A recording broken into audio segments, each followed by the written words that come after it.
Blog Talk Radio. Choices, decisions, frustrations, and pain.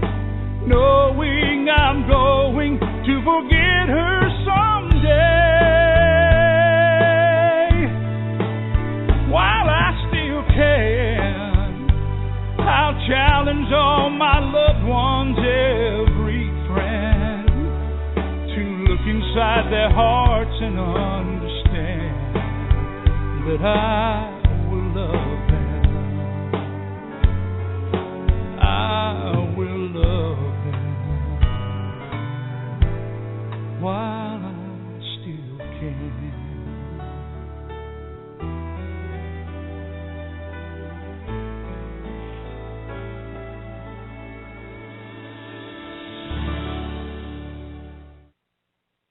Well, hello, everyone, and welcome to Alzheimer Speaks Radio. I have to apologize for canceling our show last week. My mom was in hospice and took a turn, and I just was not able to be here. And, in fact, on Friday she did pass away. So just for those of you that don't know, that's how Alzheimer Speaks got started. My mom has been on this journey with dementia for 30 years, and she has just been a brilliant, bright light in terms of educating me and sharing what needs to be changed in terms of our dementia care culture.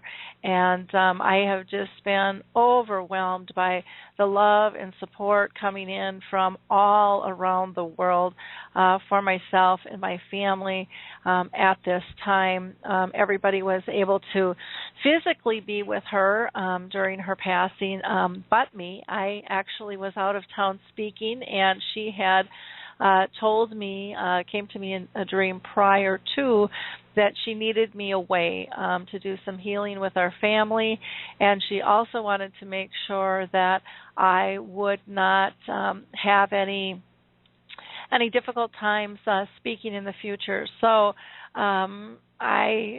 one of the times when I was out speaking, actually, 30 minutes before, we were giving her last rites, and I was participating with that through video. So it was really a very close connected time, even though I was states away. And I say that for many people, just to tap into technology. All we used was FaceTime, and it was absolutely incredible how you can feel like you're right there and participate. So that was truly, that technology was really a gift to me.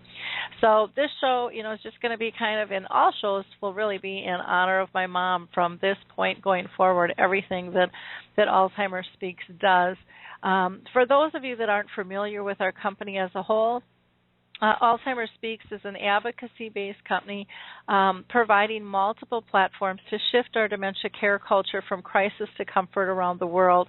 And we truly do believe that by joining forces and sharing knowledge and just having these everyday conversations, that we will remove the stigmas and the isolation that comes with memory loss, and we're going to allow people to live a much better and purpose-filled lives. And, just in the last few years, I can't believe the changes that I have seen in and of itself. It's the pulling together, the collaboration has been quite beautiful. And I know what we're doing at Alzheimer Speaks is making a difference because of the recognition that we got from ShareCare and Dr. Oz as being the number one influencer online.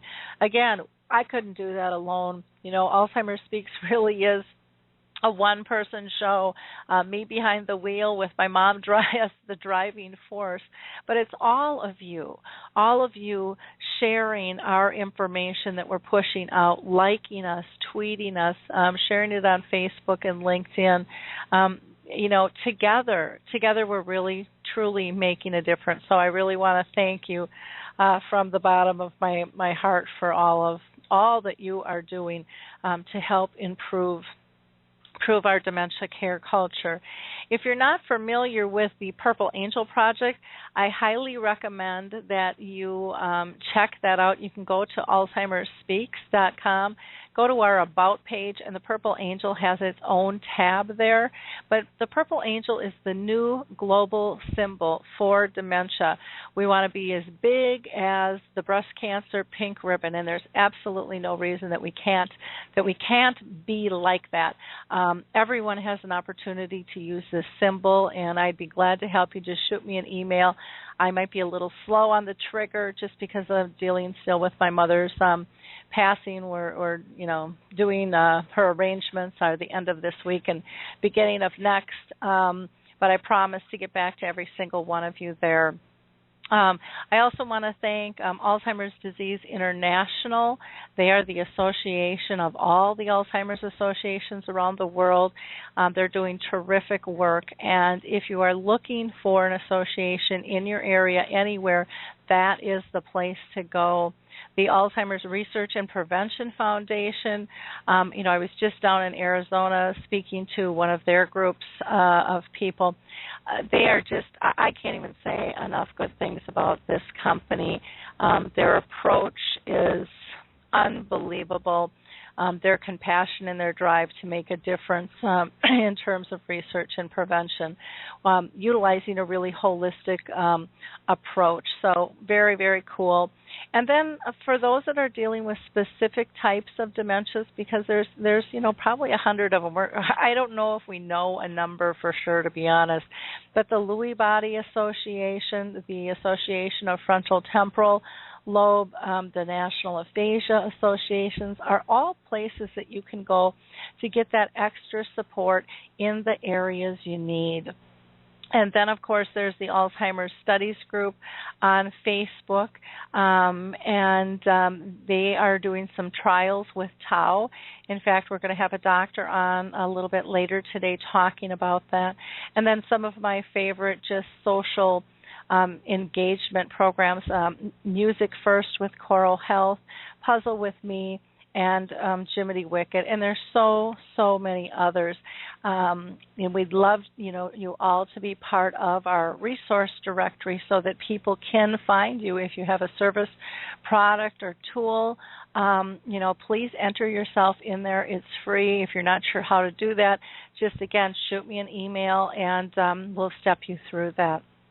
So with no further ado, let's go ahead and get this program going. We're going to be talking about wandering today, which is just a massively huge topic, and it deserves our attention big time. Our guest today is Karen Francis, and she is a master in social work and a certified dementia practitioner. She recently started her own consulting company called Calling All Angels, Geriatric Case Management. And she offers case management services and coaching and counseling for individuals and families by providing education for community and healthcare professionals as well.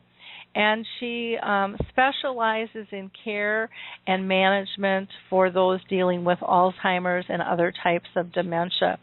She currently is working with Sacred Heart Senior Living, who just opened their first memory care neighborhood, which is pretty exciting. I'm sure we'll hear a little bit about that. And she also cared for her own family. Her Nana was diagnosed with Alzheimer's, and her pop-pop and father, who passed away recently at the young age of 64 with vascular dementia.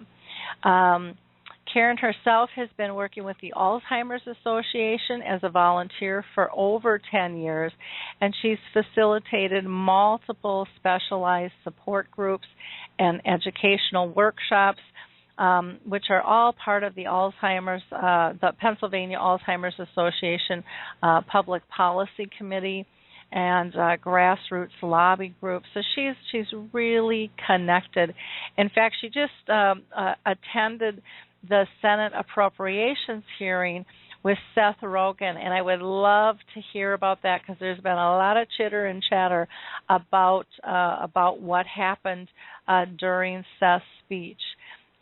She has also received the Caring Hearts Helping Hands Award twice from the Alzheimer's Association and received a Presidential Service Award for her services to the community through the Alzheimer's Association. So this is a gal very well connected, understands and not only from a mental kind of logical aspect, but she's lived this disease on multiple levels. So welcome, Karen. How are you today?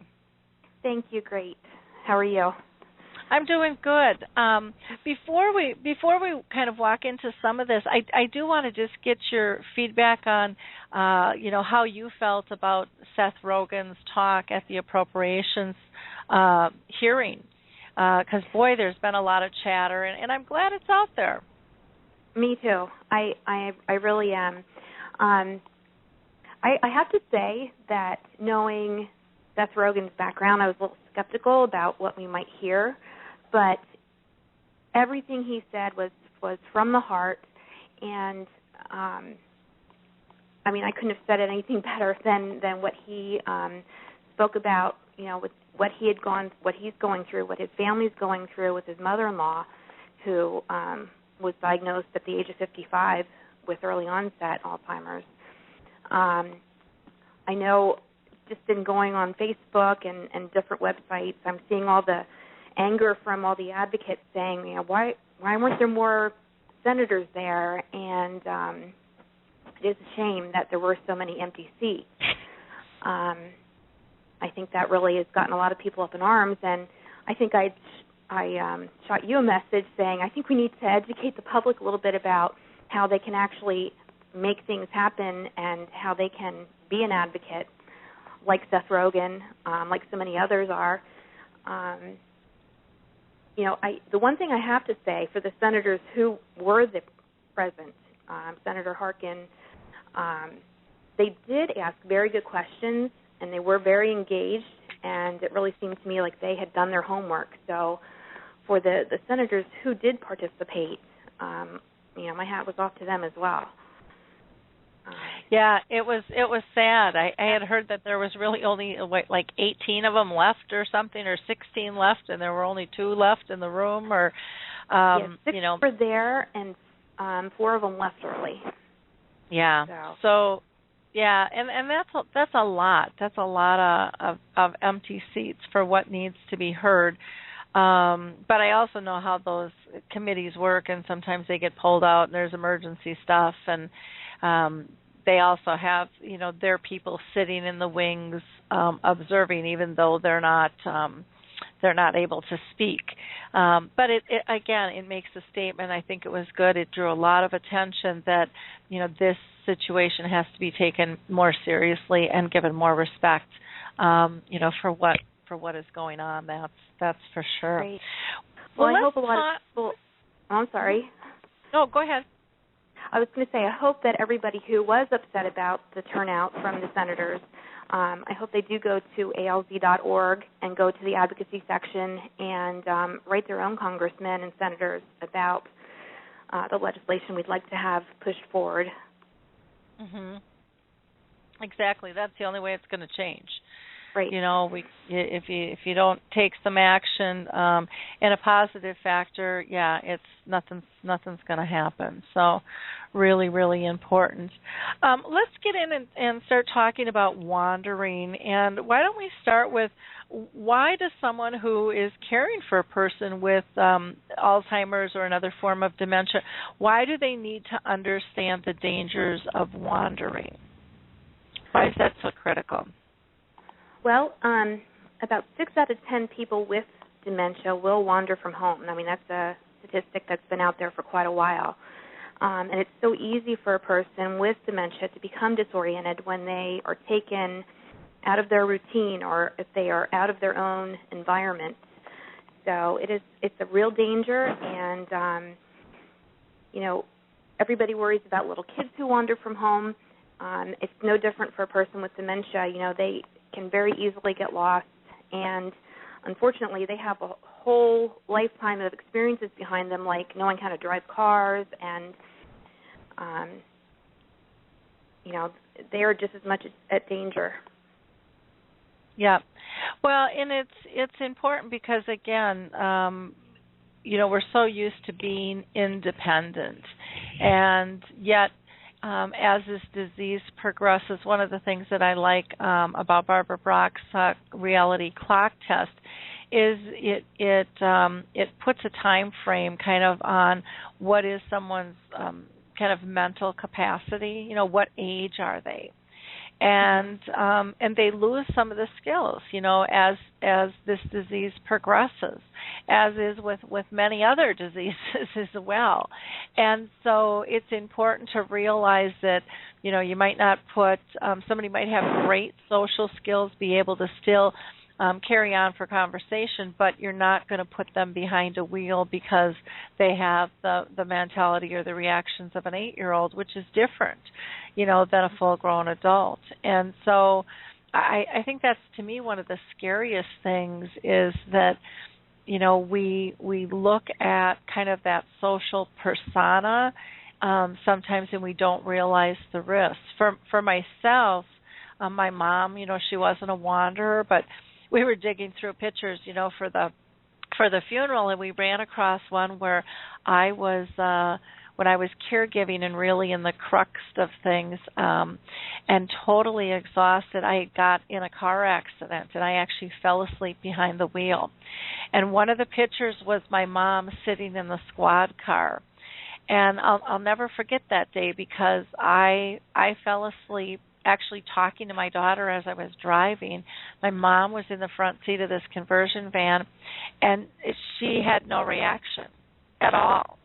She didn't know we were in danger. She didn't know that after we had stopped, that we had been in a dangerous situation at all. And I remember thinking, wow, I didn't realize there had been that much change. But it took that for me to understand that because her social skills were so good, and we could have a conversation, but the processing side is something that I don't think we always assess as especially as family members, and we kind of find those things out as things occur.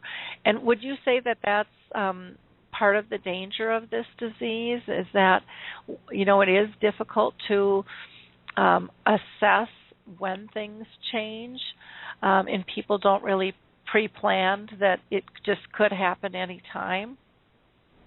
Definitely. I think you brought up a good point too in what age is this person in their mind, and that's something I tell caregivers to ask of the person in their care all the time, because that is so important for so many different issues that you have to deal with throughout the day and throughout the time that you're caring for this person. And having a plan is so important too, because unfortunately for you, you were in an accident, and thank goodness it wasn't worse. But if you weren't there and you didn't have a plan, you didn't have an emergency contact for her, what could have happened. I've heard of other horror stories where I know of a couple who actually were registered with Safe Return, which I'm sure we'll talk about during this talk. The husband had a Safe Return bracelet. They were in an accident when the woman, I guess, couldn't get out of the car. The husband got out. He was the one with dementia. He had a Safe Return bracelet. He wandered to a Walmart. The host, or the greeter there, was a former EMT, and he saw that this person had a medical alert bracelet on, and he seemed to be a little disoriented. And he looked at his bracelet, and around the same time, somebody came upon the accident, so they were able to get his information because this gentleman called 911 and called in to the medical alert, and fortunately he had this, so they were able to call their family and pick him up and take care of things. Yeah, it is a very, very very, very spooky. And, there are some things that can help. I know families, I've been talking a lot about wandering and the different things that people can do. And people are really frustrated in terms of the technology, the big bulkiness, that is out there. And Karen, do you mind if I pull Harry Urban in and just get his thoughts? Harry is living with dementia. Okay, great. Harry, are you there? Yes, I am. Hi. Do you have? I'm sure you have some thoughts on wandering, and I'm just wondering what they are. It's interesting because something just happened to us just last week, and that was at the office that my wife manages. There's a traffic light, and this old gentleman came up to the traffic light and stopped in traffic, and he didn't go once the light turned green. Mm-hmm. And of course, all the cars started beeping the horn and things like that, and the police came, and the police were actually going to break out the windows to get the man out. Well, my wife kind of understood what was going on with this guy, so she goes outside, and the first thing she does, if you have dementia, you're sitting in a car, and you see all these faces looking in the window. Well, that terrorizes you to begin with. And then when you have everybody yelling at you, you get so confused. Of course you're not going to unlock the doors. So the first thing my wife did was got everybody away from the car, and then she went over and she started talking to the man. Not demanding that he open up the door, and kind of calming him down, and then gradually got him to unlock the door. Uh-huh. And he unlocked the door, then they got him out and got him out. But, the thing of it is that a lot of times we wonder if you don't understand somebody is wondering, you could create a danger. I mean, you can get the person so confused that they get violent. Yeah, and very, very easily. So, and have you seen that, Karen? Have you heard of that happening where we just add to the confusion? Right. One of the things that I tell caregivers to consider when they are caring for someone with memory impairment, whether it's Alzheimer's disease, Lewy body, or even a head injury, you need to think about, I ask a lot of people if they have children, and I tell them to think about when you brought your baby home and it was crying and you didn't have anybody there to help you, what sort of things could be wrong with that baby that could be causing it to cry? Is it tired? Is it overstimulated? Sometimes, with our best intentions, we create environments where they are getting too much stimulation, or we're giving them too much information, or it's just too loud. All of those things can set someone off who is confused or doesn't understand what's going on around them. I know with I suffered a head injury about a year ago, and I'm doing a lot better now, but in the beginning when I had a lot of short-term memory issues, I remember driving away from a doctor appointment, and I was just about home, and I had no idea where I was when I looked around. So I can imagine what somebody goes through, living with this day to day for, an indefinite period, how frustrating it must be, and, they aren't always able to communicate that frustration the way they would like to. So, very true. Very true. I think also that, I'm not sure, but I think we might have Rick Phelps on the line, so let me just check here and see if this is him, because Rick actually was a EMT. Rick, are you on the line? I am, Lori, and I'd like to, first of all, offer my condolences to you and your entire family for your recent loss. I want you to know that you're in our thoughts and prayers. I know we spoke about an hour ago, but We're hanging in there for you, okay? Thank you so much. And I really appreciate you taking the time to call into this show as well, because I think you've got some great insights, not only because you're living with the disease, but because of the work that you did prior with your EMT work. Do you have some thoughts on how we can approach? Yeah, I have a lot of thoughts on wondering. First of all, I think I'm in what I would consider myself being in mid-stage now, because of some things that have gone on recently in the past few months and things like that. I deal with a lot of symptoms of dementia, but wondering is not one of them yet. The thing that bothers me the most about wondering is in facilities. It's a huge problem, and it's a huge problem in private homes, of course.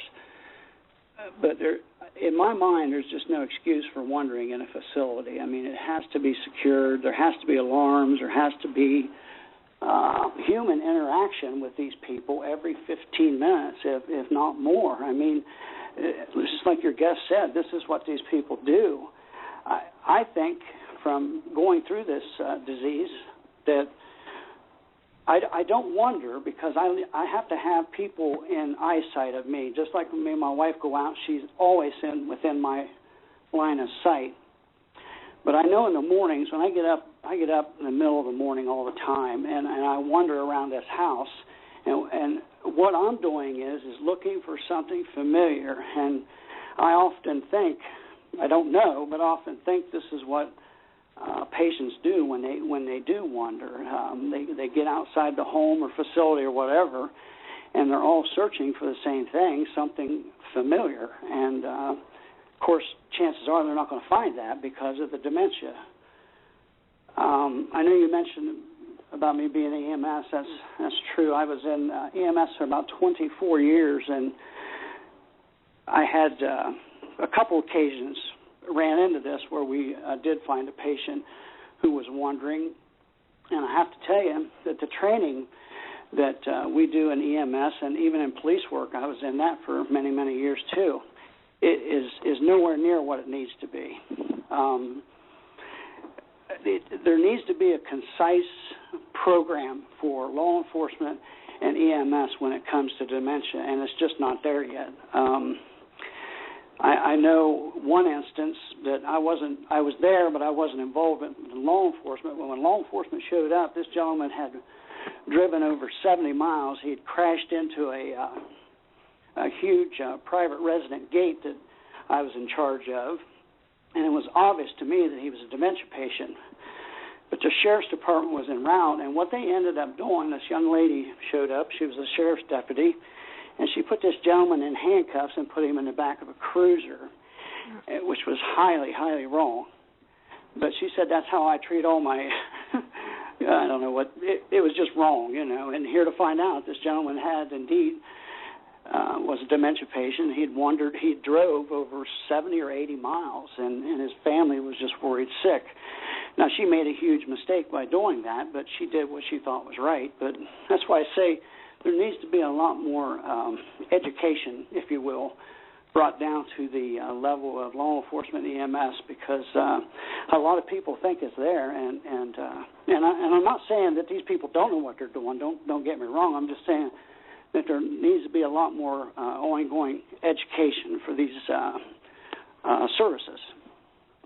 Well, and, you know, I think, too, that, you know, as the public, we have to take on some responsibility, because when we're looking at dealing, you know, with the poor police and stuff that are trying to sort this out, I mean, if we would use identification bracelets that would help them know who we are and what the situation is. And when I say we, I mean, and I should have done this too, and I didn't. If my mom wouldn't have been living where she was, I think that I would have. But even looking back now, I probably should have had an ID bracelet saying that I'm her caregiver, you know, because if something happened to me, they need to know, and there needs to be identification, I think, on both the person with dementia as well as the person, you know, their primary care partner. And for some reason, we're so scared of doing that. You know, it doesn't look good. It doesn't, you know, whatever our reasons are. And I think we have to get beyond that. We have to get to safety. And you know, I've had my medical alert bracelet. It's called Safe Return, the one I use, and I've had it on for over 4 years now. And I never take it off. And it not only has my information on it, but it has an 800 number you call that gives the person additional information, which, of course, is Phyllis June, my wife, and what my main medical concern is, which is, in fact, dementia. So I don't go anywhere without it. And also, I just ordered Phyllis June one because here's the deal. If we're out, and she drives everywhere we go, but if we're in a massive accident and she becomes incapacitated for whatever reason, I'm going to have a hard time explaining what's going on with me, so she's going to wear one now to say that she doesn't actually have a medical problem, but she is the primary caregiver of a dementia patient. And I think that's really wise. I think that's really wise. Karen, what are your thoughts about, you know, who's at risk and at what level people need to kind of step in and start looking at different things? Do you have some thoughts on that? I do. Two things I wanted to mention, though. I'm glad that Rick talked about the Medical Alert program. And, again, everybody can go to alz.org, type in Safe Return, and there's information for everybody on how the program works. You can get information, identification for the caregiver and the person with the memory impairment, so like you were talking about, which is great. And in some areas, you may be able to get this program at no cost if finances are a problem. I know that the chapter I belong to, they offer scholarships periodically to people who need this program. And the other program that is becoming more available is Project Lifesaver. I don't know if you have that in your area or if you've heard of the program, but it is different than Safe Return. Safe Return is identification. So we know who to go to if that person is lost or if something happens to their caregiver. We know who to contact, a second emergency contact, and so forth. But Project Lifesaver is a locating system. So the person who is at risk, whether they have Alzheimer's disease, another form of memory impairment or cognitive impairment, autism, it can be used for any person who is considered at risk who may wander. They wear a bracelet that has a radio transmitter in it. This bracelet, I know you had mentioned that the technology isn't so great. Wearing the bracelets or other GPS locators might be a little bit difficult to get the person with the memory impairment to get them to wear it or keep it on. So when I was handing out these bracelets to people in my area, I told them it was a watch. It does sort of look like a watch. So it's not real big. It's worn as a bracelet. And just like with the Safe Return program, when you are given one of these bracelets, you have to give all of that medical information and information about where that person might go if they were to wander from home. What do they consider a familiar place? You give all of that information. Another piece of information that's really critical for first responders is what is that person's dominant hand? Because when that person wanders, if they are sort of wandering aimlessly, they don't have a destination in sight, they will typically wander in the direction of their dominant hand. So if they're right-handed, you should start your search to the right of that wherever they left. Well, isn't that interesting? That's a really, I think, fascinating tidbit. I never would have thought of that, because you always, when something's missing, you look both ways and all around and go, where do I start? And now you kind of have a logical place to start. If it works or not, who knows? But it's, chances are probably better than not. So Great. Thank you for that tip. That's wonderful. So with this project, Lifesaver, you said it's, one of the complaints that I hear from people all the time is that these things are so big. I mean, they're just so big, and they have low battery life, and then you have to be within the range. Can you tell us any of the specifics on this particular one? I'm not sure if I'm familiar with this one or not, to be honest with you. Well, it's not available in all areas, so it's really up to the first responders in your area to take it upon themselves, upon their own department, to say, yes, we want to provide this program to the people in our jurisdiction. I live in Berks County, Pennsylvania, and our sheriff's department took this upon themselves to provide this program to people in Berks County, which I applaud them on, because I worked with a couple of other counties that tried to get this program up and running, and you really have to have participation from all the surrounding jurisdictions as well.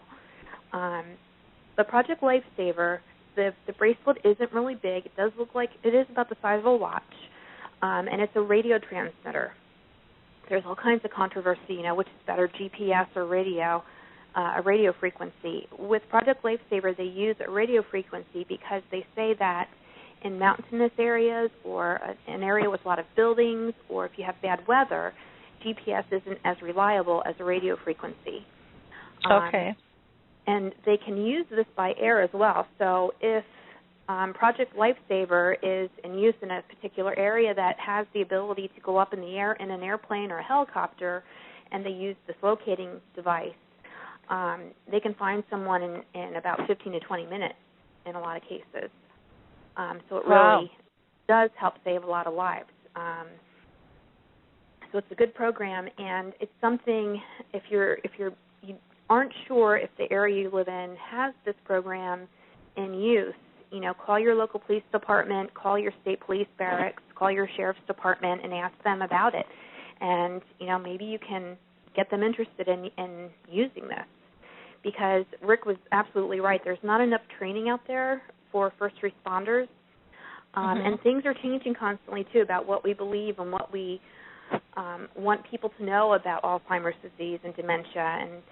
And Project Lifesaver does have a training program that goes along with all of the equipment that everybody gets. So it's a whole training process, and they go through training every 2 years at minimum.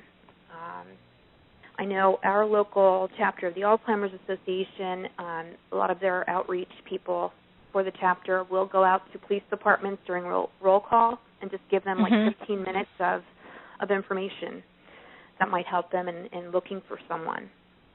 Is there a fee to this? This one does look much more like a watch. I can't believe it. It does. Compared to some of these. I'm going to go ahead and put the link in the chat box here, because also we've been getting quite a few comments from people. So, and I'm going to read a couple of those, and then we'll kind of get back to conversation here.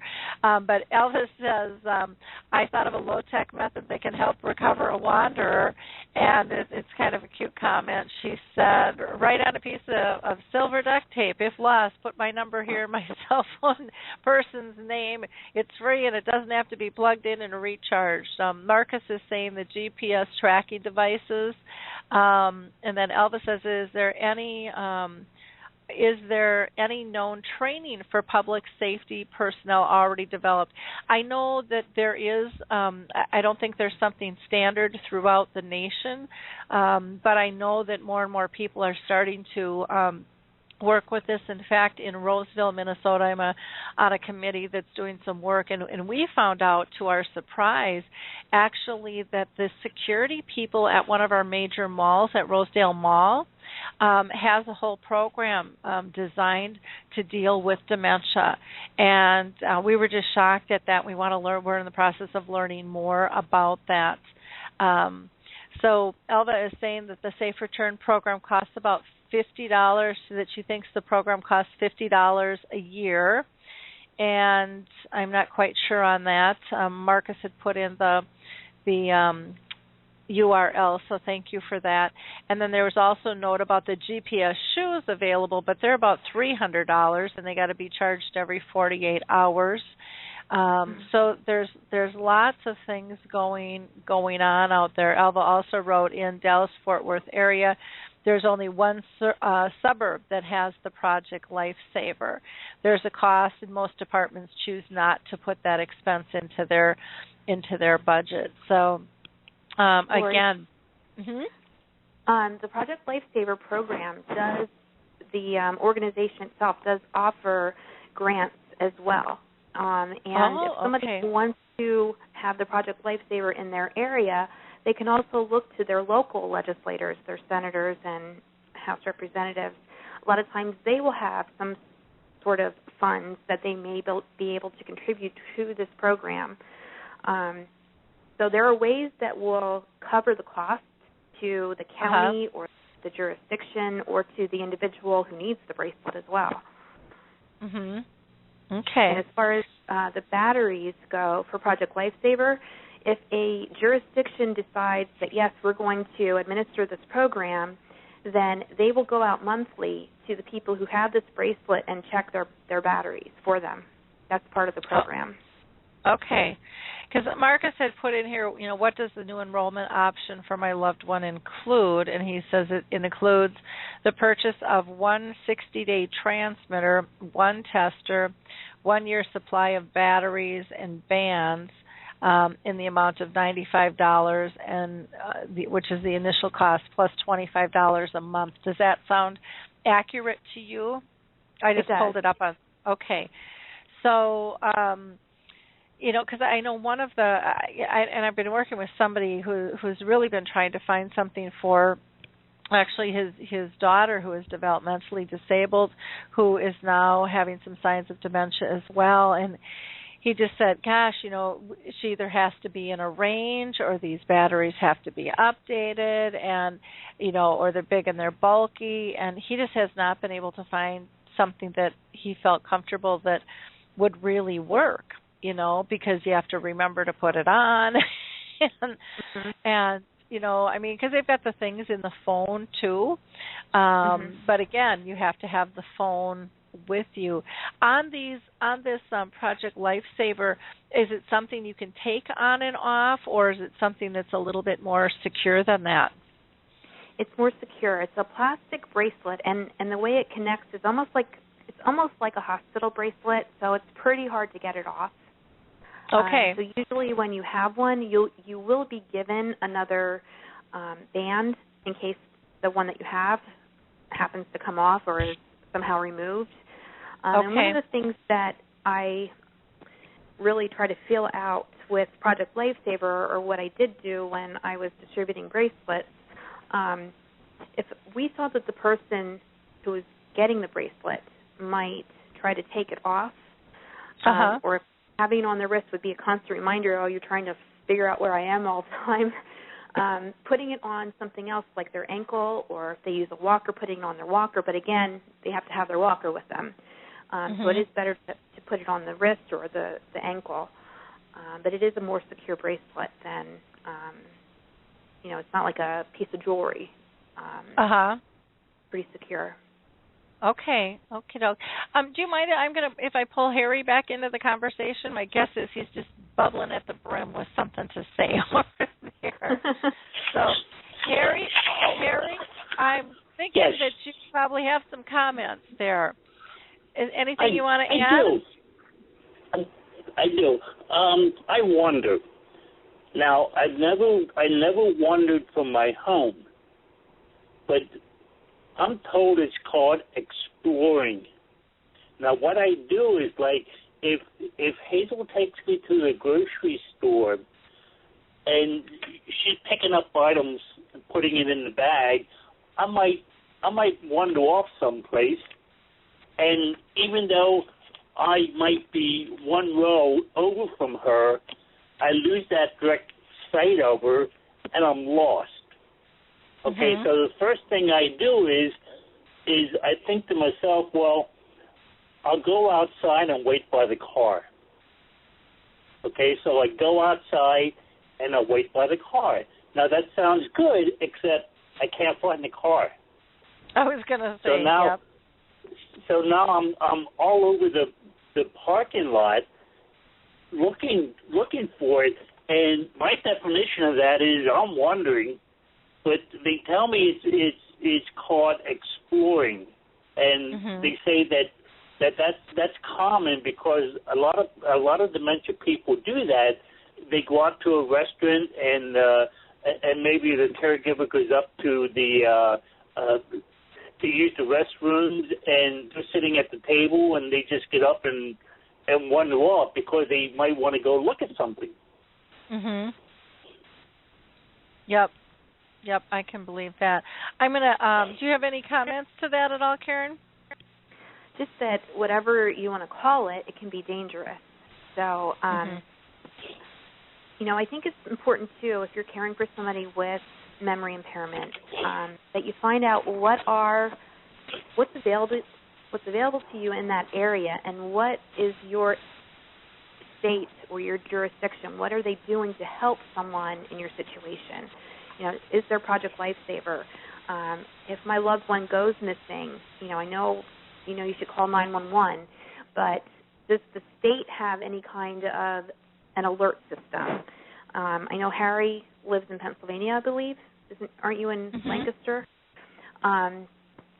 In Pennsylvania, a couple of years ago, they passed legislation to change the Amber Alert to Missing Endangered Person Alert to include people who are also considered at risk who might have Alzheimer's disease or another form of dementia. No matter what their age is, they're still at risk, and they can just as easily get lost or wander off as a younger person. So they changed the name. Now, some states call it a silver alert for an older person. I kind of like that Pennsylvania is calling it Missing Endangered Person Alert, so we're not, we have a lot of young people with Alzheimer's disease and other forms of memory impairment, so they may not necessarily be an older person with silver hair. Yep, exactly. Now, I've got somebody on the line from a 662 number, and I'm going to go ahead and pull them on. I'm not for sure if they want to make a comment or not. Sometimes people will just call and listen, but let me just see. If you are a 662 number, did you have a comment at all that you wanted to make or have a question? You're more than welcome. This is Sherry. Hi, Sherry. Hi. I listened to one of your other radio broadcasts, and it was really informative. I had a question. If your loved one still drives, what qualifies as wandering? Couldn't some of the driving around be wandering? Oh, good question. Yeah. Karen, I'll let you go ahead and take that. It definitely is considered wandering, and, it's particularly dangerous if they're still driving.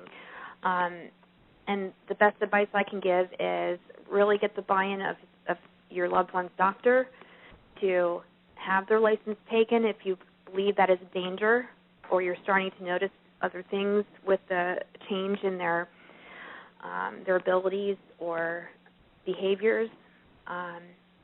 It's probably best to get the doctor in on the situation and let him deliver the news that, hey, it's time that, you let other people drive you where you need to go. I'm taking responsibility for a loved one in a different state, and the doctor has given him permission to drive, and he drives pretty well at this point, and I'm flying out there every couple of weeks to try to monitor that.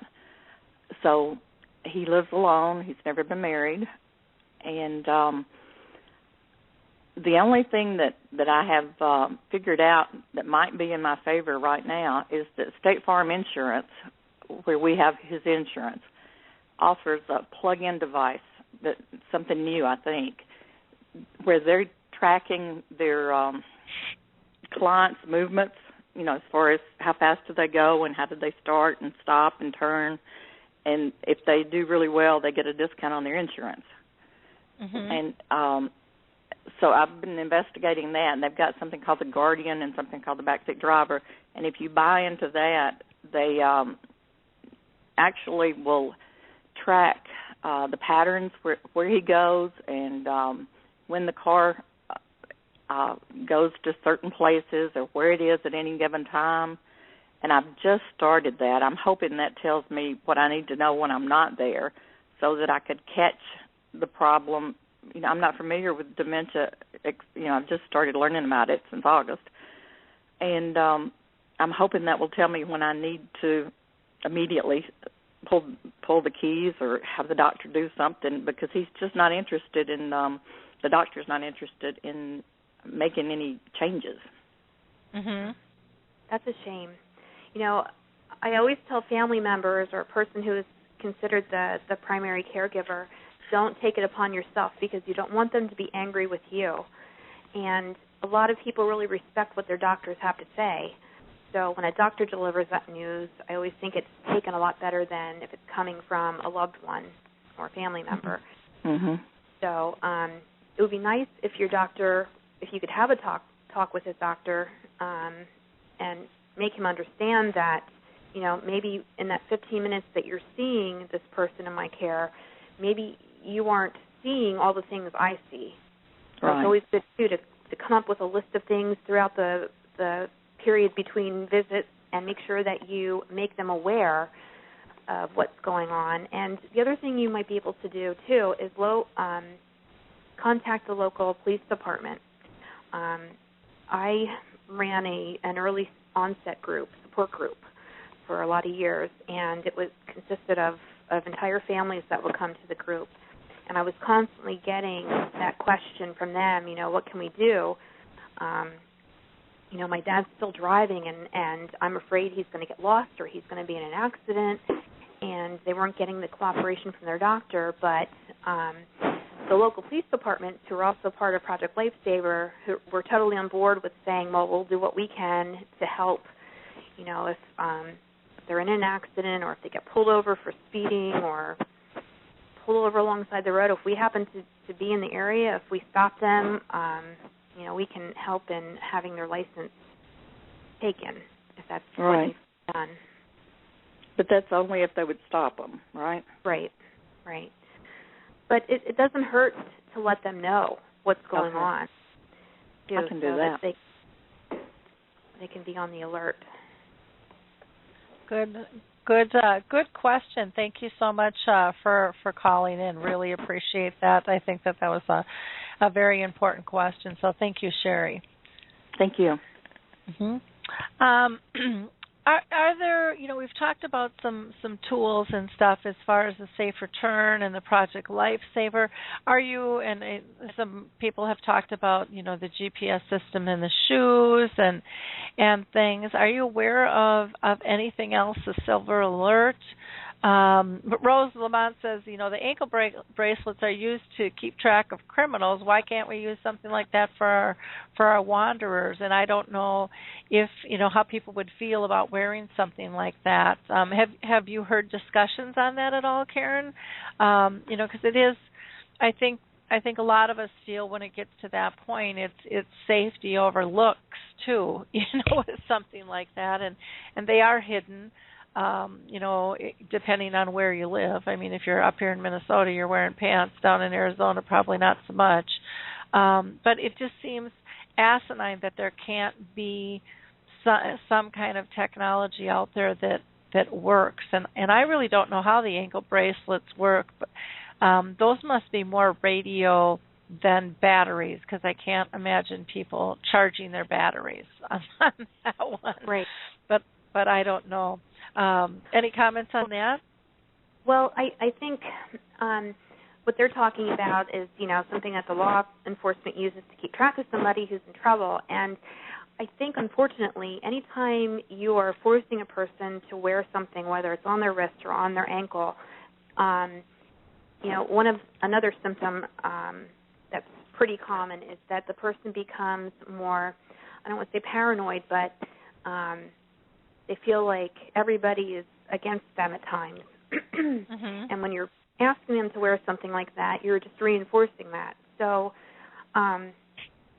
you know, you really have to try a number of things. If you have Project Lifesaver in the area, great. If you have Safe Return in the area, I recommend that everybody who is diagnosed with some sort of memory impairment, that they get this program, that they get the bracelet, because they also, when you get this bracelet, they ask a lot of really good questions that you should have on hand in case something bad does happen. You know, and if you're in that situation, you're not going to think to give all the pertinent information that you need to help in a search for someone. So I think the other thing that you need to consider, and I hate to even bring this up with somebody like Harry and Rick on the phone, but when somebody gets to the point where they're confused enough that you have to wonder if they're going to wander from home, if you have to worry about that, you really do have to put their safety first. And maybe for some people there comes a time when you should consider maybe placement in a secured facility where they're not wearing bracelets.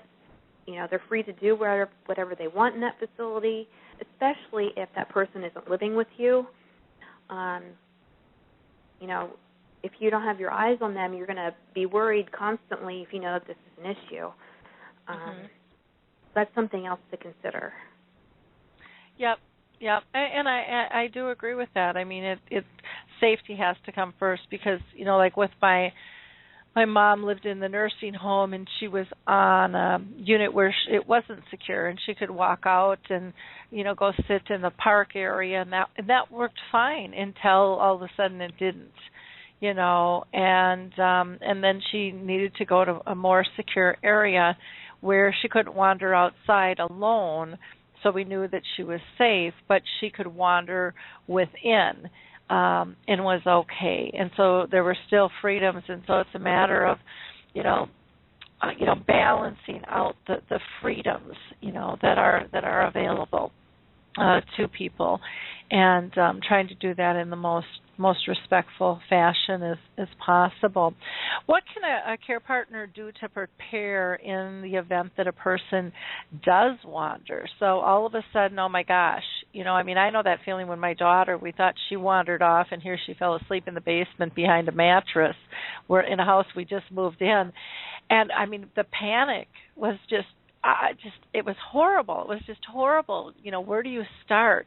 So how do you prepare for something like that? Okay, well, first of all, you need to have a plan because, like I said, when you that panic sets in, you might not be the information that you give may not be as valuable as you would like it to be. So I can't stress enough about registering a loved one with Safe Return because Safe Return program, that questionnaire is going to ask you all of the information that needs to be asked if someone does wander off. Another thing that you can do in the home is label doors, like label the bathroom so that they know where the bathroom is located. So when they get up in the middle of the night, they're not wandering looking for the door to the bathroom. And I think a lot of people are surprised to find out that when someone has wandered, it's not always because they want to leave the house. It could be because they are looking for something or someone who isn't there.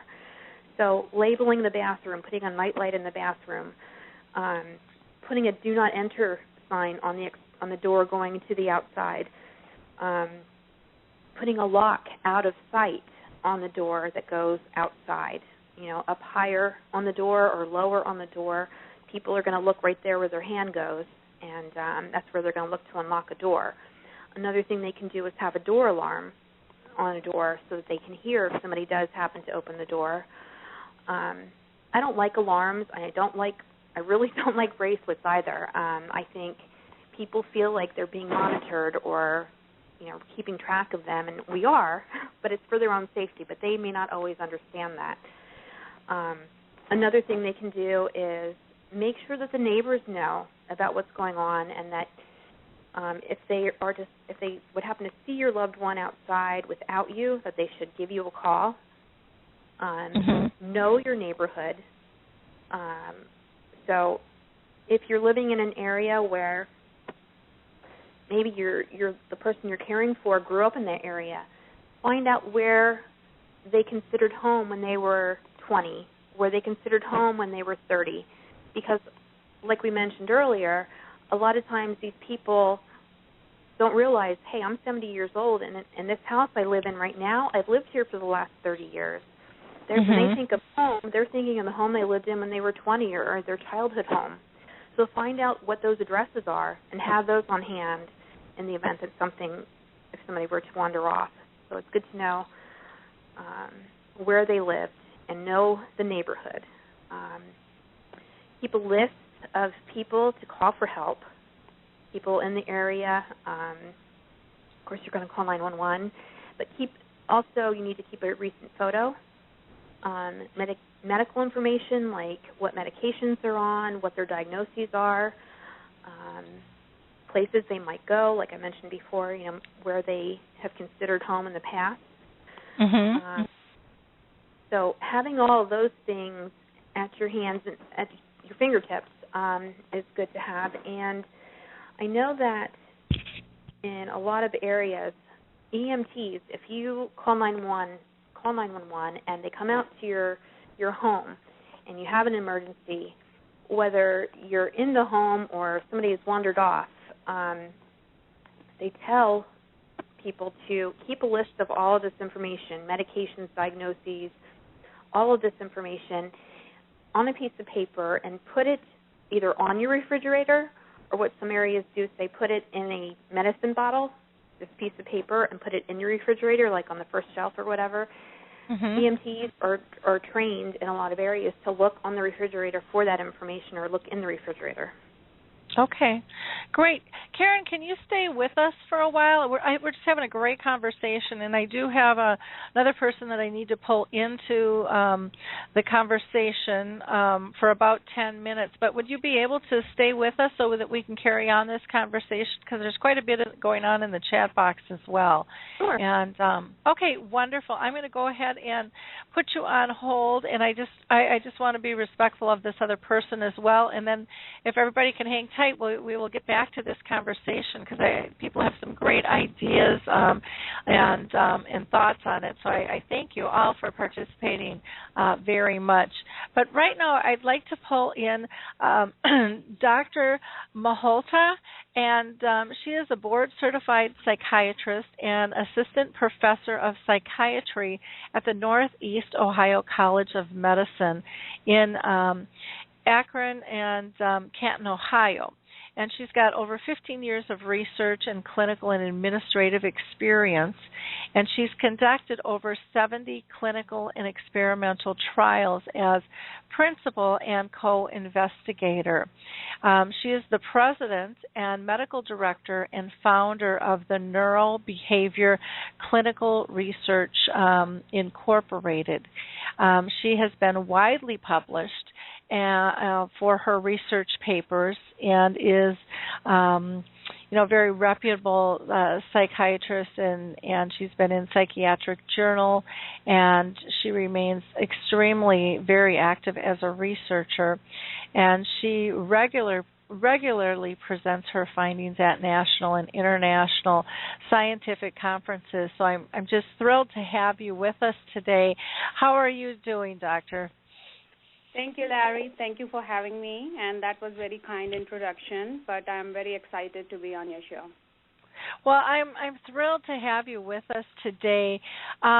You are working as a primary investigator, and I wanted you to talk to us a little bit more about that particular clinical trial that you're working on. Can you share a little bit about that with our audience? Yes.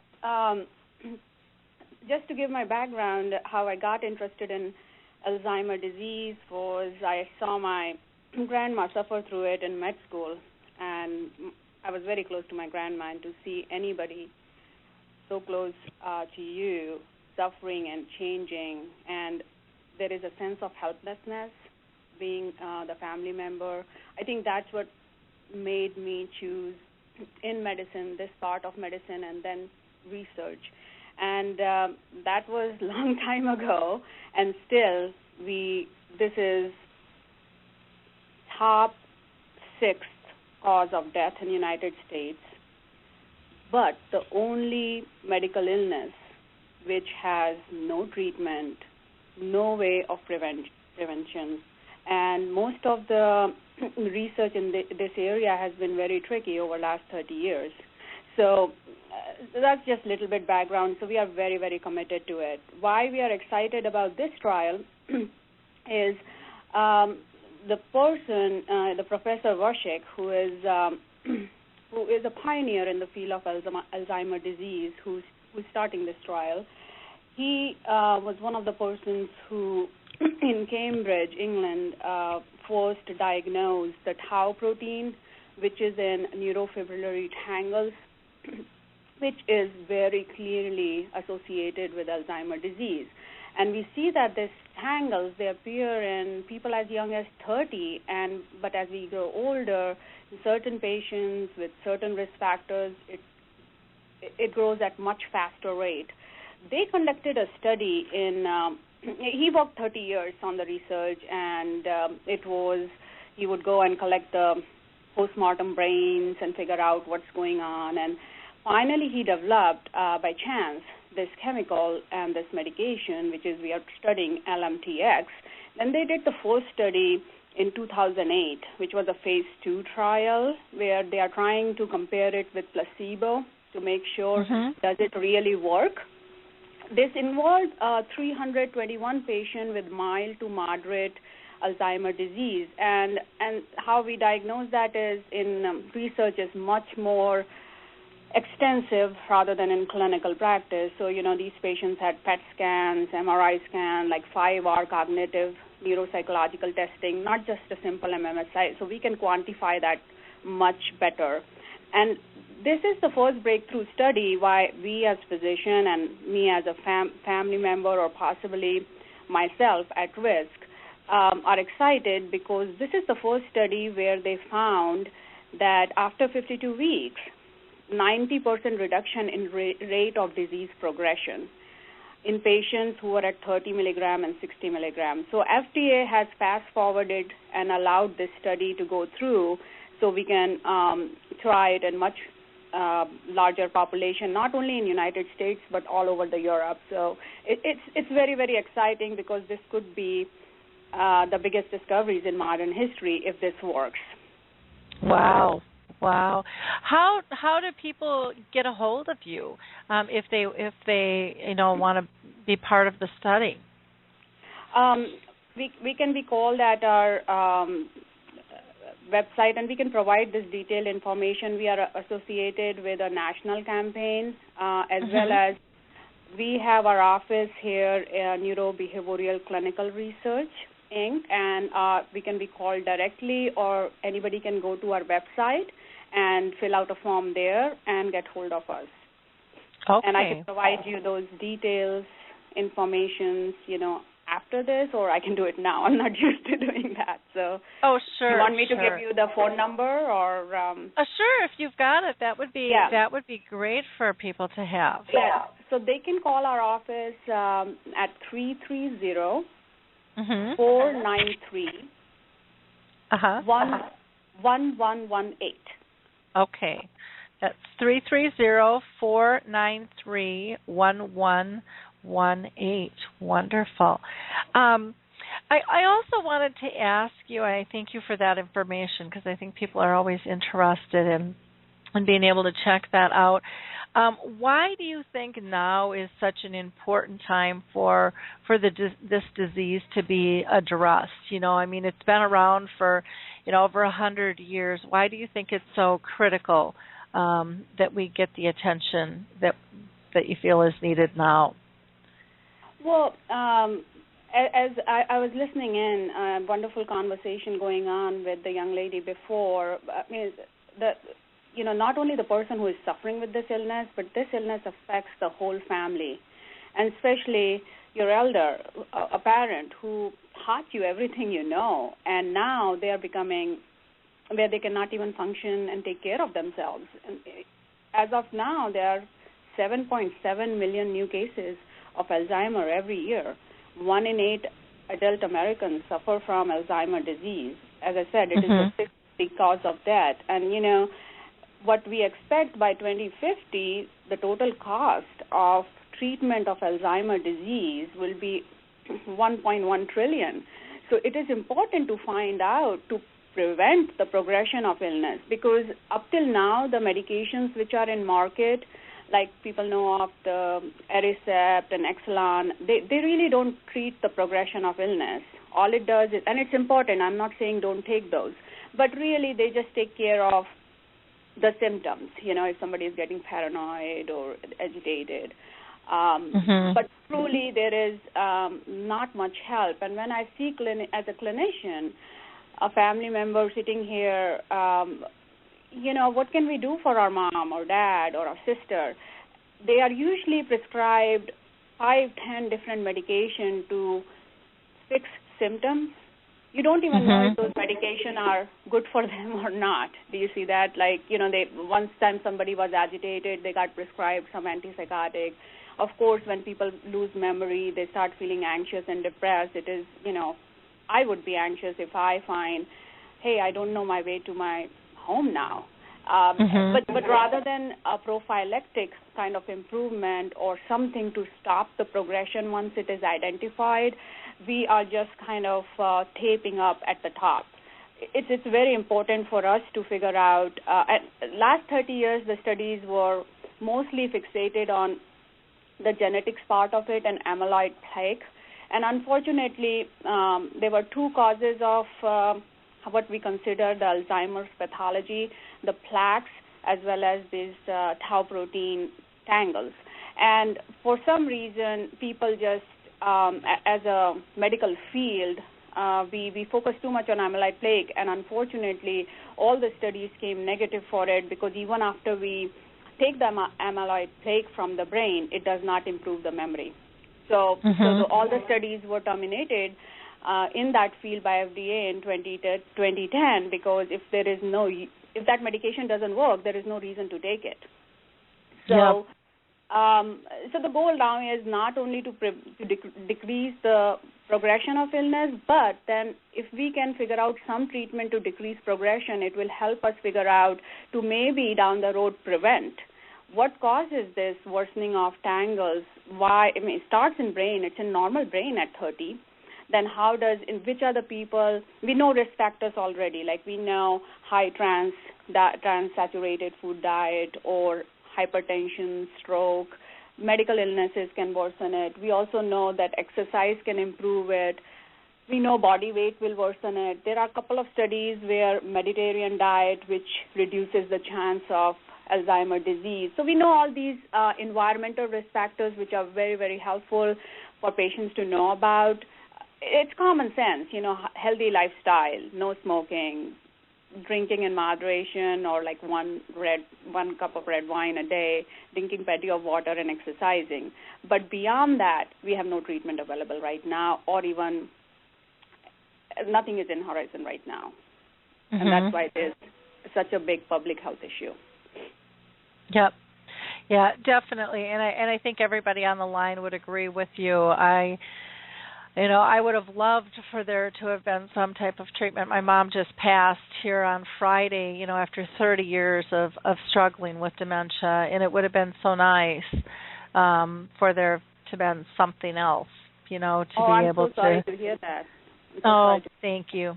Thank you. She was, this Alzheimer's Speaks is all about Mom, and so we'll continue on. And but, I started it just because I thought it was important for us to be able to connect around the world with what's going on. There's so many things like what you're doing that people don't know about, and we just have to be able to spread the word and connect people more. So I really appreciate you taking the time to be with us today. And if people are interested in the study, they can get a hold of you at the Blackford or through Crystal Blackford at the Neuro-Behavioral Clinical Research Center at 330-493-1118. Again, that's 330-493-1118.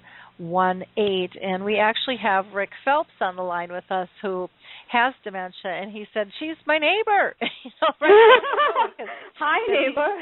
Because he lives right in the area here. So, again, I thank you so much for being with us. It's my pleasure. It's my pleasure. Our goal is same, and keep up doing the good work you are doing. We just need to communicate more and collaborate more.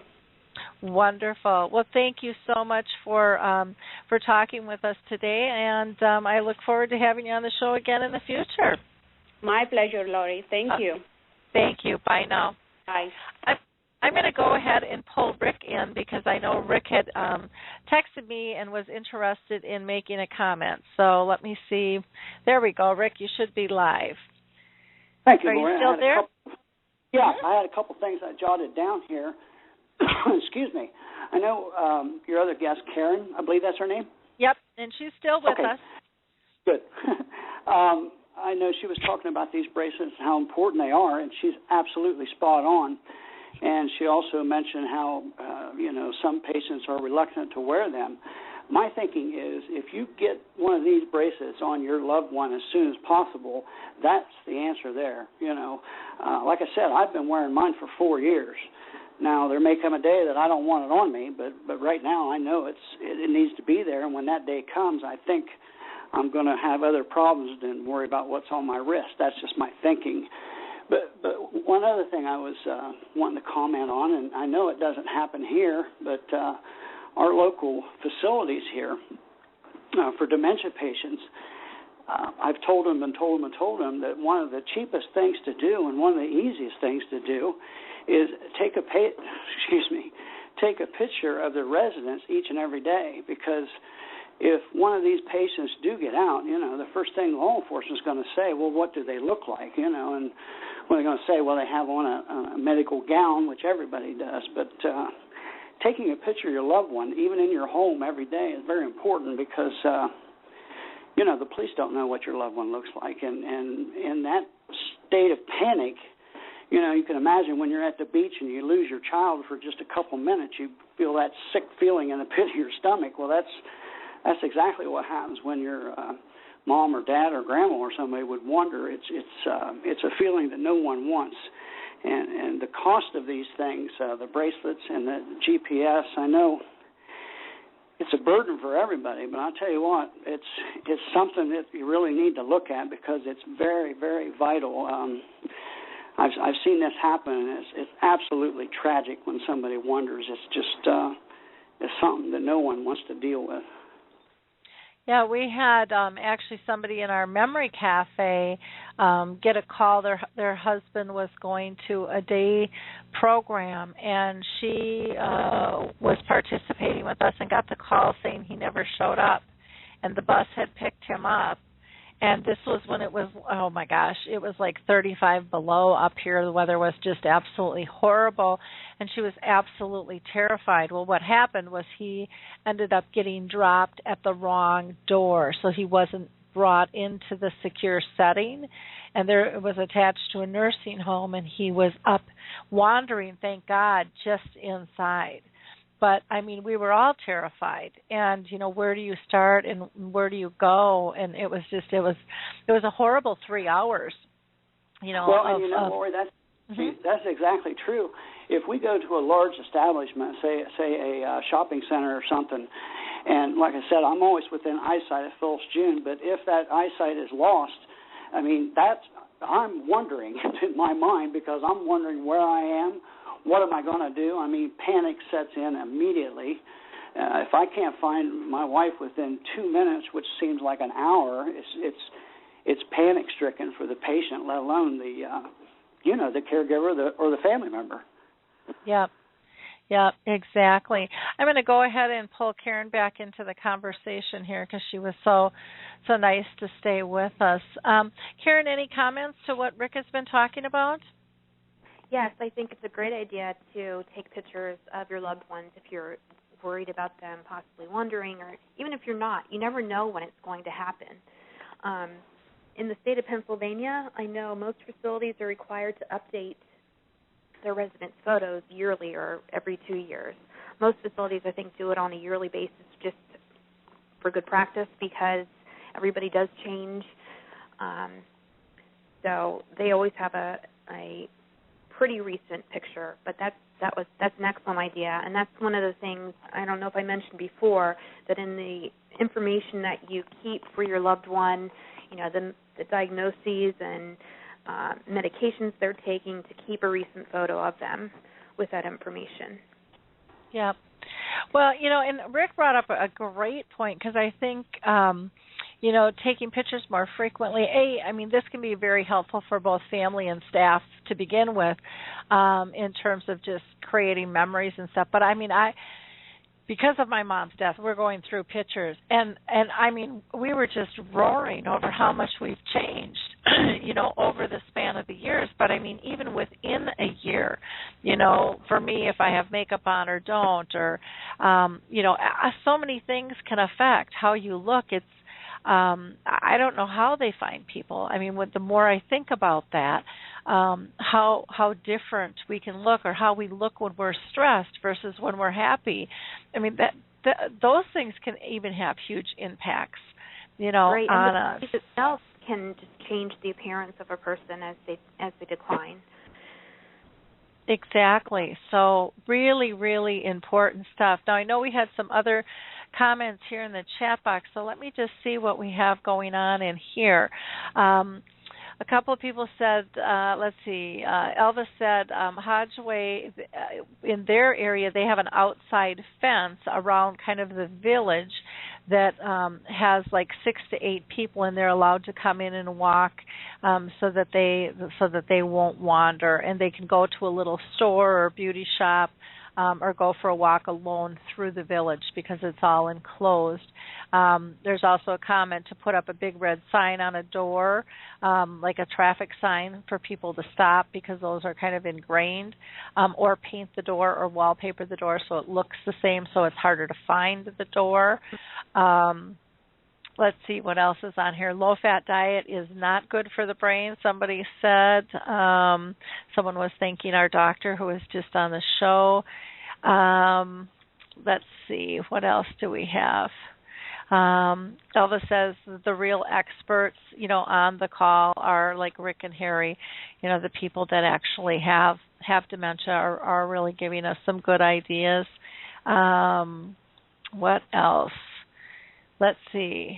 Have to have the patient explain how they feel and what they're going through. It's totally priceless. We need things in place for our loved ones before one begins to show signs of wandering. And I think that's a really good point, Leanne. A lot of times we wait until the last minute, and especially with early diagnosis, if we can all get trained, not just the person with dementia, but us as care partners, that this is what's needed, and to get in the habit of wearing bracelets and not feeling like you're alone doing it, or whatever mode you're going to use, that this is safety. It's not about invading privacy, but it's really about having things in place in case we need it, because we never know if we're going to need this. Is the person going to wander or not? My mom, for the most part, wasn't a wanderer, and then one day she went out and didn't want to come back in. And it wasn't so much that she was, a true wanderer, as in, wandering away and getting lost. She just didn't want to come back in because she didn't, she had the feeling that that's not where she lived anymore. So, I mean, there's different things that can trigger, and you never know when that's going to hit. I mean, we can't project that, but I think if we can start building respectful habits to protect that earlier on, I think that will really help. And if we can do it in a dignified fashion, if we can get this technology to look nicer, that will make it easier for people to deal with as well. Any comments on that, Karen? I guess the one thing I would mention is, I'm glad that Rick and Harry have the attitudes that they do. But I can tell you, when I was dealing with my own father, who was in denial about his diagnosis and denied that he had any issue with his memory, it was really difficult to keep tabs on him. I worked for a living, and at first I thought he was fine to stay at home. And I didn't even consider taking his car keys with me because, he was told not to drive, and I told him not to drive. Well, he did, and he would get lost constantly. And when it came to the point when we had to take his keys from him and, put my foot down and say, Dad, I'm getting these phone calls all the time from the police. They're finding you along, the interstate, lost, and I just don't want anything bad to happen to you. Well, I took his keys. I took his at that point I had taken whatever credit cards he had as well, because he would watch QVC all day and order, if the same thing was on 5 times a week, we'd get 5 boxes the next week. So I took those things from him. While I didn't consider the fact that he had a AAA account. So he actually called AAA and said he lost his keys, and they went to the dealer and made him a key, and he drove away. Oh, jeez. So, yeah, not everybody has the same insight that Rick and Harry do, and I'm glad that they have the attitude that they do, but it's a little bit harder for some people, and it's always a game of trying to figure out what can we say or what is going to work, because it's not the same for everyone. I've heard it said before, you meet one person with Alzheimer's disease, you see one case of Alzheimer's disease, you've only seen one case, because everybody has different symptoms, they have different attitudes, and they progress at different rates. So you always have to be on top of what's going on, like the doctor talked about, research and trials. And the one thing I did want to mention about that is if they're not in that area, they can go to alz.org. I actually put the address up on your the Alzheimer's Speaks page for Trial Match, which is something that the Alzheimer's Association offers. Wonderful. Well, that is fantastic. I'm going to see if Harry has any other comments. I think Harry is still with us here. Let me just see. Harry, are you there? Do you have anything that you want to add? Yes, I do. We react so much to wondering. Okay, now from my point of view, the solution seems to be lock us away, monitor us, keep an eye on us, things like that. Now, I don't want to live like that. Okay, I think we have to become more dementia friendly. Now, we wonder for a reason. Find out what that reason is and prevent it from happening. Don't wait till it happens and then you have to lock me up someplace. You have to monitor me somehow. I don't want that. Nobody wants to live in that condition, but that seems to be the common solution.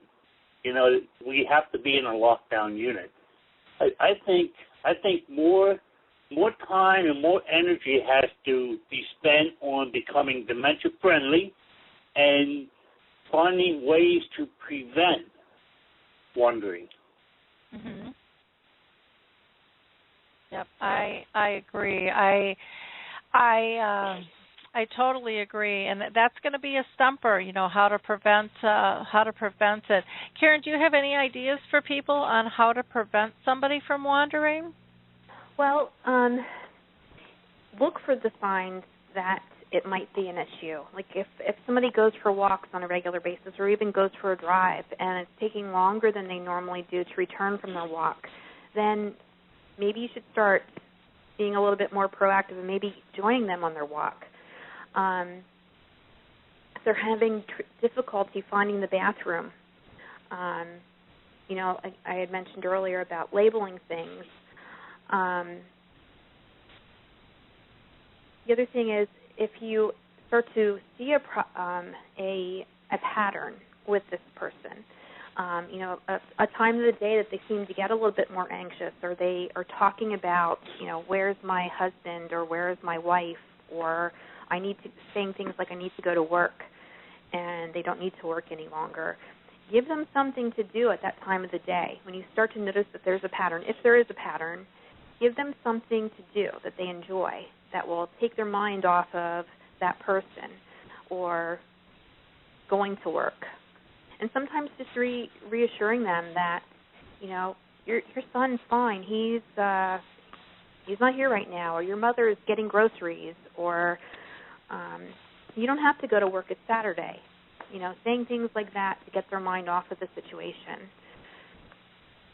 And sometimes too, when it's somebody who's looking for a person, maybe they just missed that person. Give that person a phone call and have them talk to them. Mhm. That's all you Exactly. need. Exactly. I think that's very very good advice, because sometimes it is just a matter of keeping them calm, keeping them connected. So many times, I've heard Rick and Harry both say this, and many others, that they like somebody within eyeshot, so that they can see them, and they know where they are. They have that connection and that comfort level there. So with that, I'm going to just take one more peek at the chat box, see if there's any other additional comments here that people have added. Rosamond just said, every day there's somebody that gets lost. Some get lucky and some get found. We really need to make this more of a priority. Elvis said there's a free app called Finding Rover, which matches lost dogs using facial recognition, and they've matched 170 lost dogs to their owners in only 90 days. It occurred to me this might be able to be used for wanderers. It's simple to use and free. Isn't that interesting? I have not heard of that. Have you heard of that at all, Karen? I have not. I've not heard of that. But, like I said before, find what works. And if it's available in your area, get as much information about it as you can. You had talked about, people wandering all the time. And I think what prompted me to email you or send you a message was that there was a gentleman who went missing in my area in Berks County. And unfortunately, it was even the second time this man had wandered. And somehow his family or caregiver wasn't aware that there was something like Project Lifesaver available to him.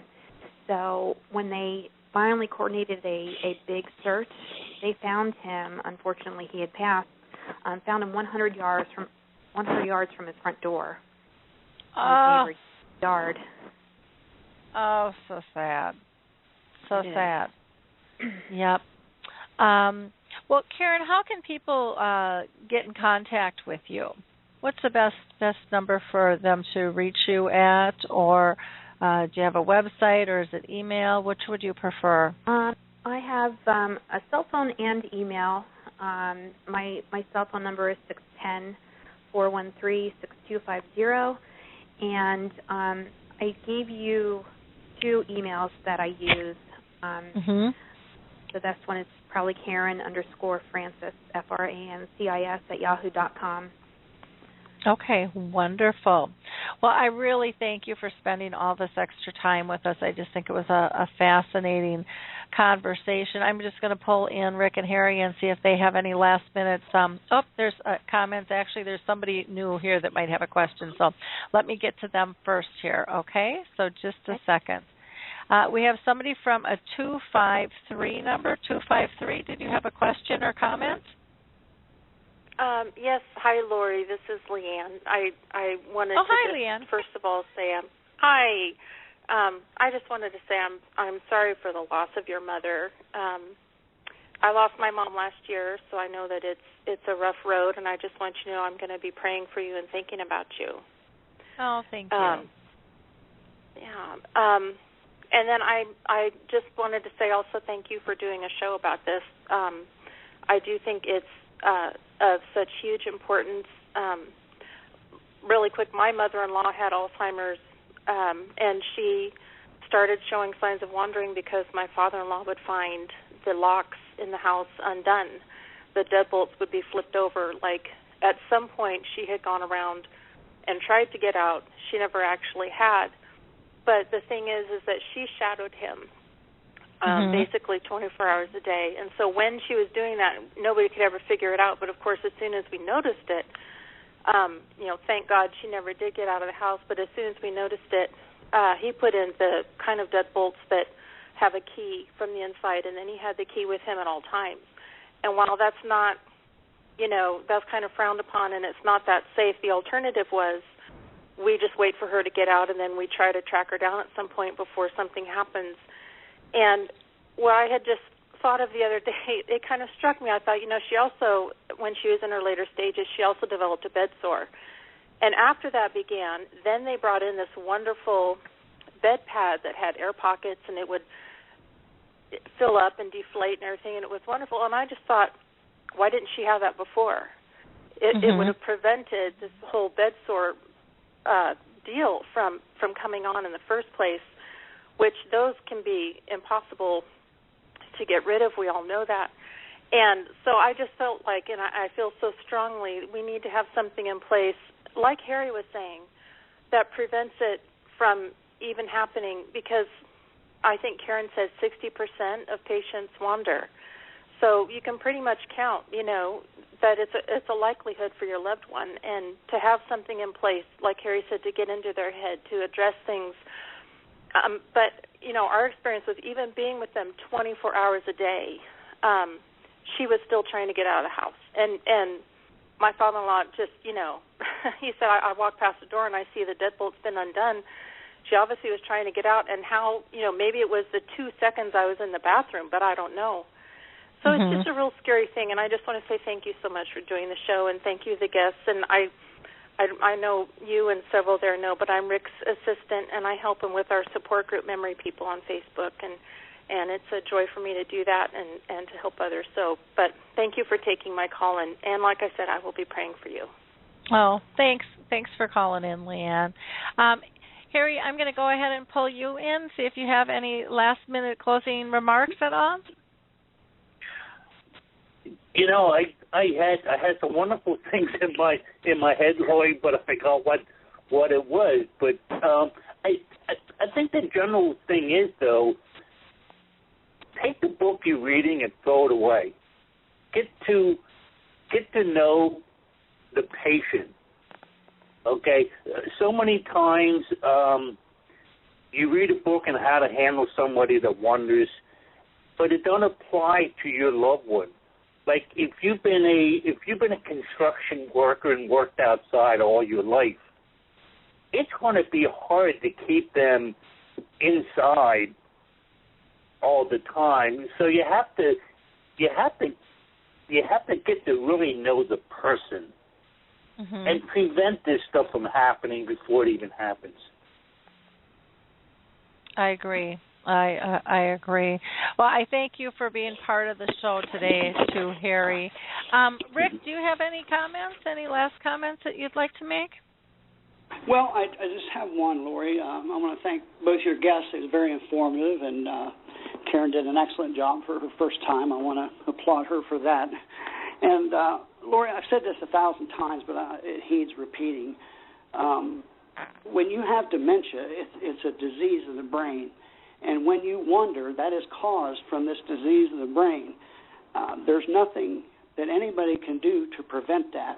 Now, you can take steps to try to curtail it, but you're never, ever going to be able to prevent it. It's going to happen. Now, not every patient wonders, because some of them in the later stages, obviously, are, bedridden or whatever. But many, many patients do this. And like I said, you don't have to be outside in a big town or something to feel the fear of wandering. I can be in a mall or just in a grocery store and have that fear that I'm wandering because I don't know where I'm at and I've lost all my bearings and things like that. I just wanted to touch on that a bit. And like Leanne said, I want to thank you all for doing this show. It's very, very important, and a lot of good information today.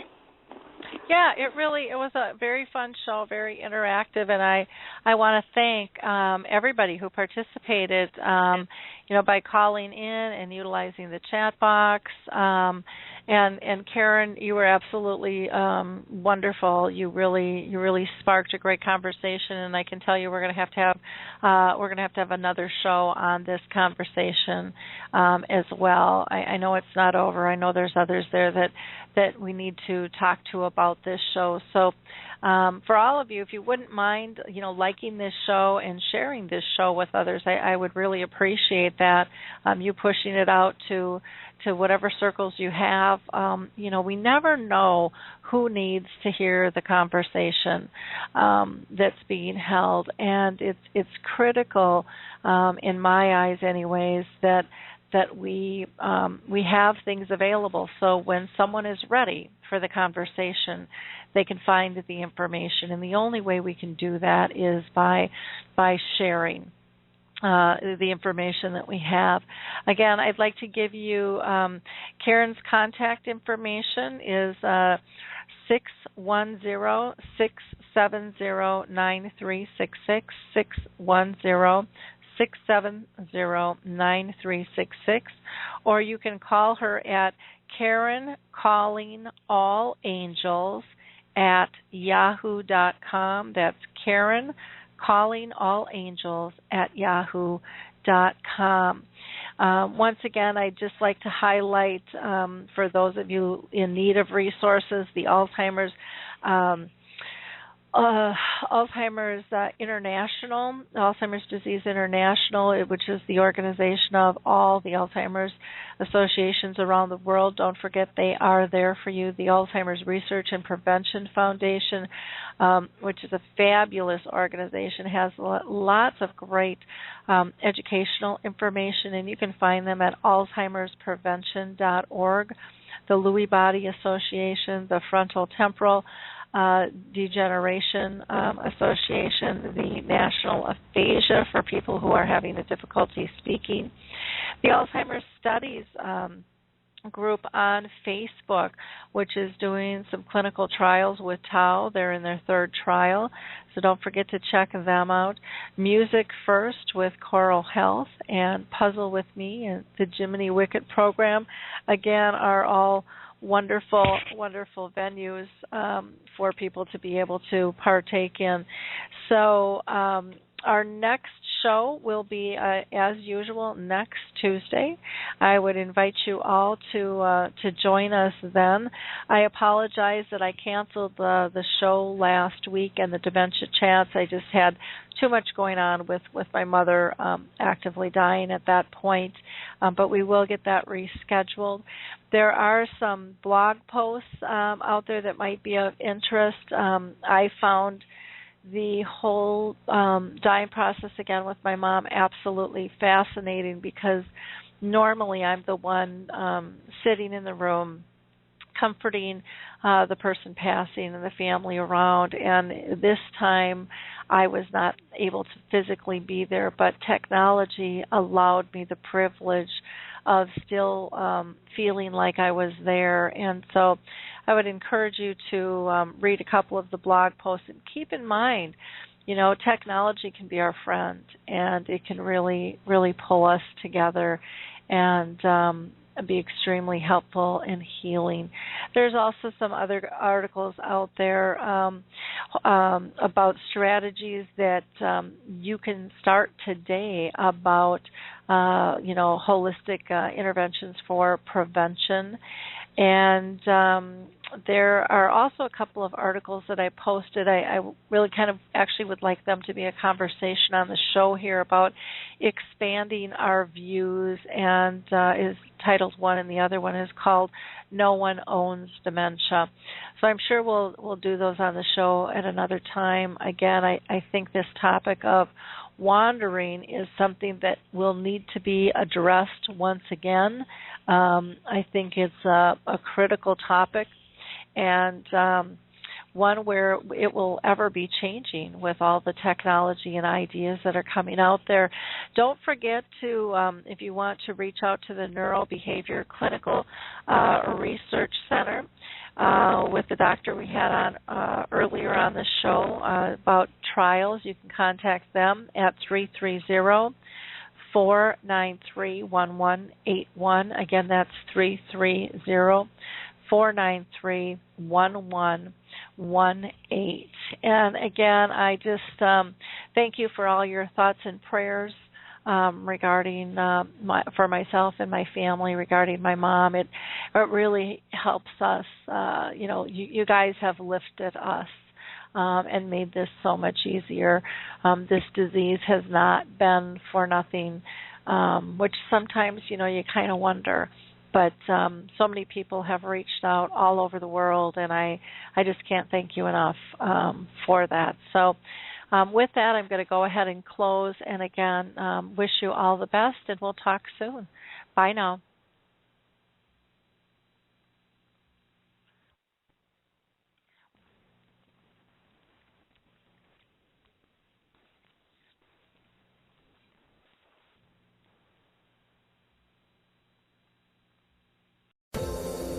Hi everyone, this is Meredith from the Senior Fitness with Meredith podcast, where I discuss all things for seniors, from fitness, your health and wellness journeys, how to be all over strong and beyond.